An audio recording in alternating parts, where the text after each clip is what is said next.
So I have a temporary new addition on the driveway. This is my friend's 992 C4S, which he's kindly lent me for a few days.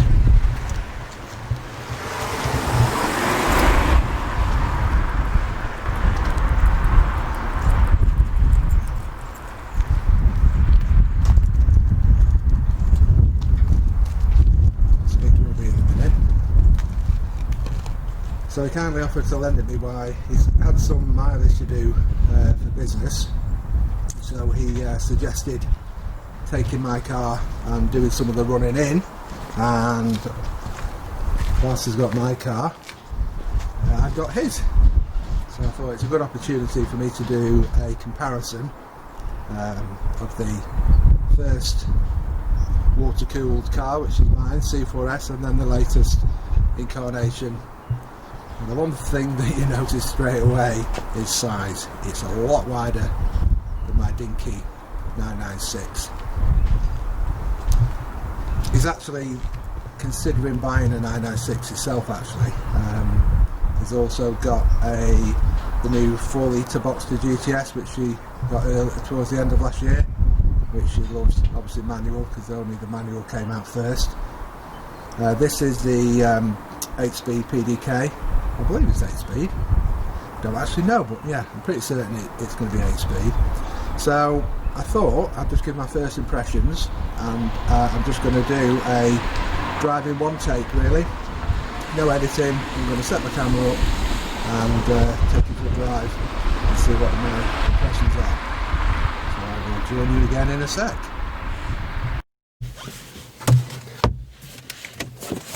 Okay. Let's see what this drive's like. So, yes, it definitely feels bigger and more generous inside. The seats are, bolsters are decent actually. It does feel slightly wider, not quite as snug a fit as my 996, but overall, let's put this seat back. Yeah, like it's a nice place to be. Completely different, obviously, dashboard, where mine is quite basic. Oh, hang on, how do I turn the radio off? Every time. There we go. Don't know how I did that. Right, so start up. So no key on this. Just a little. Basically, looks like the light switch on mine, but that's what you turn. And also, being the PDK, you've got like the little lever, which is a much smaller, stubby affair. Let's have a look. We go to climate, AC. Okay. Turn that up a bit. So I had a quick look around just to acclimatise myself with what's where. So steering wheel wise, it's quite a nice small wheel. You've got the driver mode that you can turn down here on the steering wheel, which you can set. Let's have a look. So that's into sport. So I believe that will open up. There's home. All these buttons to press. Yeah. So if I press, does that go? Sports response. Okay. So the driver mode will switch. So navigation. Car, that's what I want. Yeah. So when you go to sport, it automatically puts it in the sports exhaust. The valves open up by the sounds of it. But it's got a nice sound to it. So parking brake off again. No manual parking brake on this, it's electronic. Reversing camera as well. So you get a nice screen. It's quite a nice size wide screen as well that you get on the 992. I've been in a 991 but not driven one. So my only real comparison is a 997. 997.1 I've driven. Obviously I've driven my 996.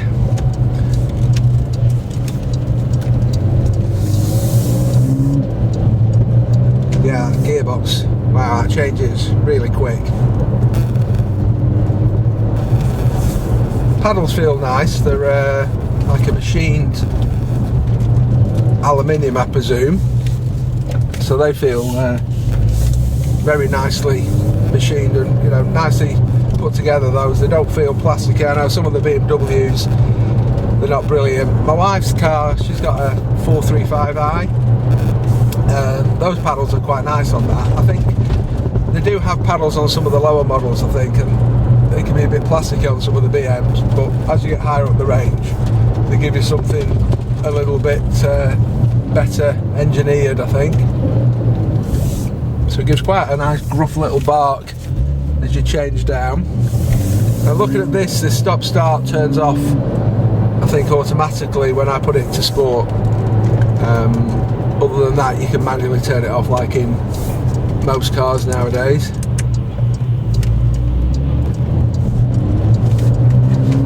Yeah, it feels very tied down. I think the ride feels very similar actually to my C4S. It's firm, hard, relatively hard, but not silly hard.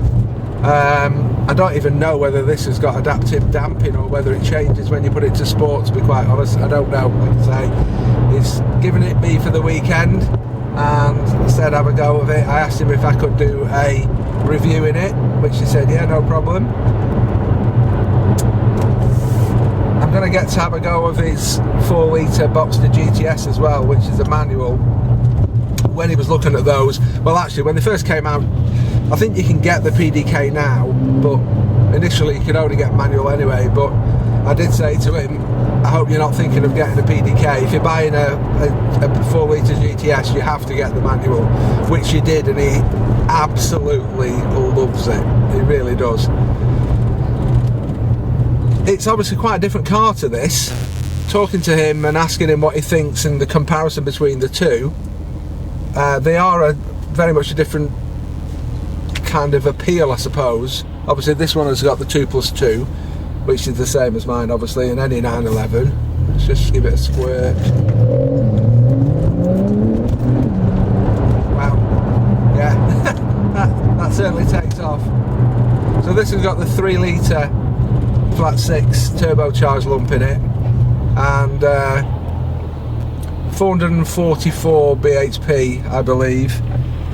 But from what I've read and other things I've looked at and videos I've watched, people who've had these on a rolling road, it would appear that all of them do produce a bit more than that. I've seen figures of up to 470 from the factory, but it seems to be a very common thing nowadays from Porsche that they're underestimating a lot of things.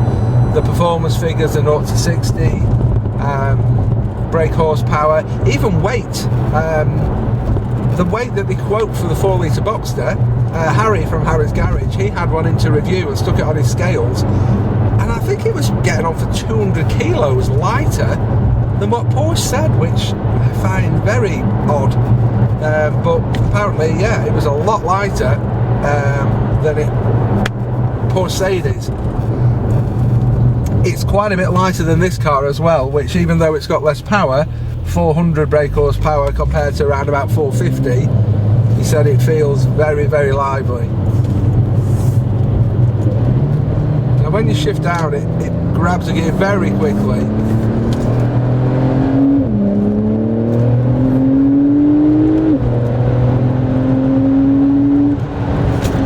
Crikey, yeah, that really takes off.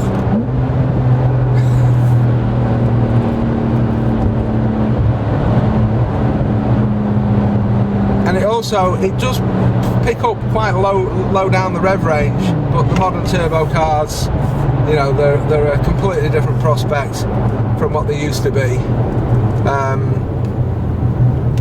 The turbo technology has moved on leaps and bounds, even I'd say in the last 5 or 6 years actually. So I'm sure these have the very latest. I don't know whether they have the variable vanes on these. Like I say, I've not really done any research. I've just got the keys, jumped in, set up the camera, and given it a go. But yeah, it's nice. It's easier to drive straight off the bat than I thought it would be. My 996, I wouldn't say it took a bit of getting used to, but I took probably an hour to acclimatise to it and kind of get my head around the feel of it and how it drove. Whereas this, you can literally just stick it into auto, and you know, if you've got it in, what's the... okay, so I switch that back to comfort, normal, it automatically stop start kick straight in and stops the engine. And then if I switch that back to sport, yeah, it fires up immediately. And obviously you can't see it on the camera view at the minute, but the dash gives you all the information about the car, different driver modes. You've got wet, normal, sport, sport plus, and then individual, where presumably you can tailor it to a specific, you know, setting. So you could have it in sport with the sports exhaust or the valves closed and various things. Chassis, normal and sport, okay. Right, so you can stiffen up the actual chassis. So that was on normal. When I put it to sport mode, the chassis was on normal. So there is a harder suspension setting. So let me put that on. Just feel how it stiffens up. Oh yeah, you definitely feel that straight away. Yeah, it just... I mean, this is quite a smooth road that I'm on now. Resurfaced in the last few years. But even on the little bit of undulations, you can just feel that little bit more of joggle, you know, as you go over things. I think for day-to-day driving, sport with suspension in normal would be the way to go. That would be the optimum, I think, for myself. Oh, it's a bit busy at the minute. I've come out whilst I've got a bit of light, to be quite honest. I was going to do this later on tonight, but it would be just completely pitch black and probably not the best lighting conditions to film this. But yeah, seats are very comfy. Visibility is good. Similar view to mine out the mirror. You just see that lovely back end and the hips at the back. So now, as standard, I think with the 992, all cars are wide-bodied now, and I think that's to do with the exhaust and the particle filters that they've got to have it. I don't know what they're called, but I believe, from thinking about what my friend said to me, that other than the cats, there's also some other to do with emissions. I know for a certain they've got them on the Boxster GTS, the 4 litre, because that's how the only way they could get around the emissions and go into a manual as well, naturally aspirated and manual, because I think for emissions and auto they can get lower emission values with the test you have to do when it's an automatic or a, you know, PDK. So they've had to put this additional kind of filters, or they're not cats and they're in addition to the cats, I believe. And I think the case of doing it now with the C4S means that, or any of the crowds actually, that they're all the wide-bodied chassis now. I believe, correct me if I'm wrong there, but I'm sure that's what I remember him saying. Afterwards, sliding around.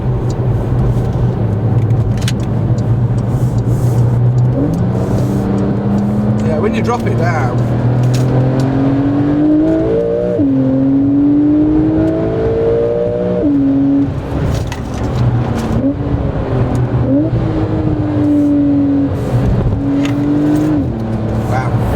nice. Keep on finding things that are coming out from under the seat.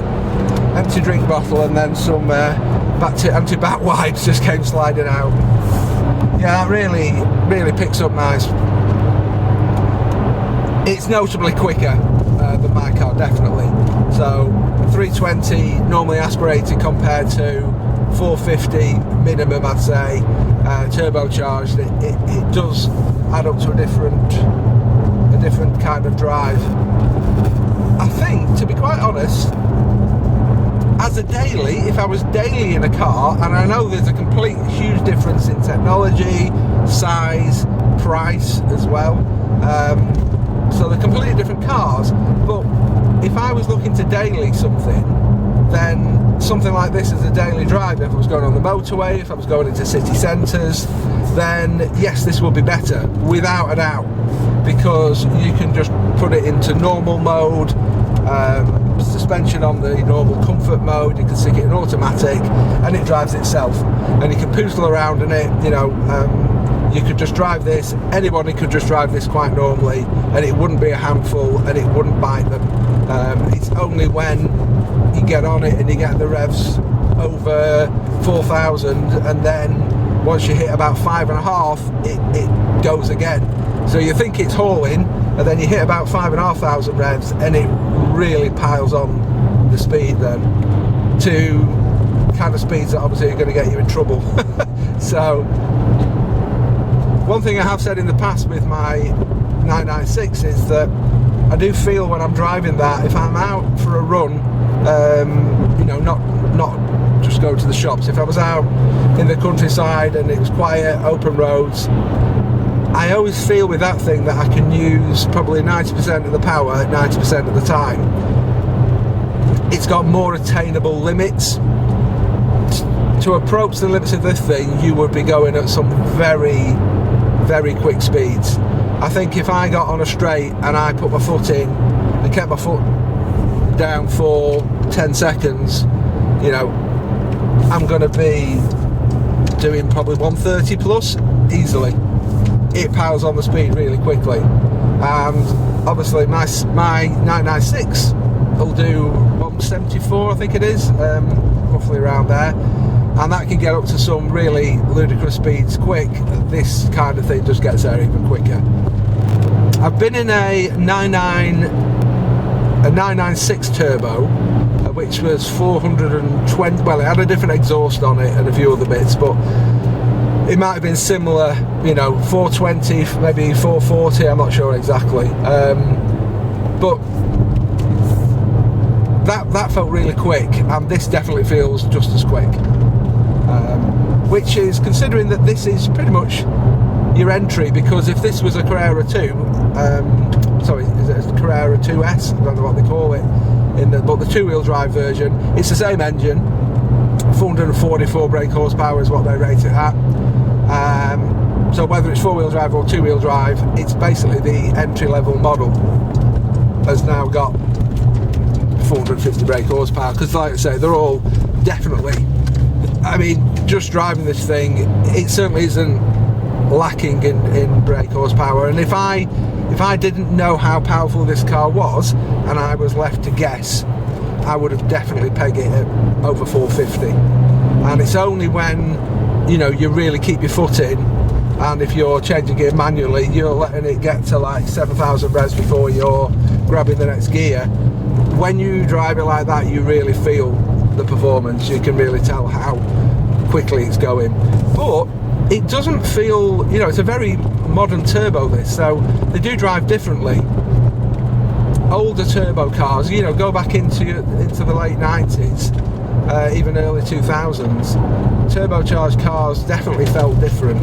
And then, you know, 90s turbo cars were a completely different prospect. Nowadays, with smaller turbos and twin turbos, sequential turbos, the variable vanes and all this kind of thing, the power delivery and the actual power curve is a lot flatter. In fact, there's a lot of turbo cars now that you can find that you've got at least 3,000 revs where you've basically got close to peak power, and it comes in at much lower revs. But that's technology advancing for you, isn't it? That's what you get. So yeah, it's good. I like it. I certainly, if I could afford one, which I can't, I certainly like something like this as a daily drive, but I'm not going to get much stuff in the back of this if I visit Builder Supplies. So I'm going to have to stick with my 535D Estate, well, Touring as BM call it, as my all-rounder. So I'm going to get a bit more driving of this tomorrow. I'm going to take it out and have another spin in it. But yeah, it's good.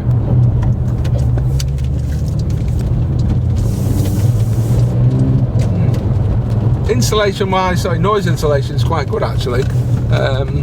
It's not overly done, but it's not boomy. But I do like the fact that when you manually change down and if you're changing down at, you know, relatively high revs, so that it's 5,500–6,000 revs when you're changing down, it gives a nice bark, you know, and gruff burble, which does sound good.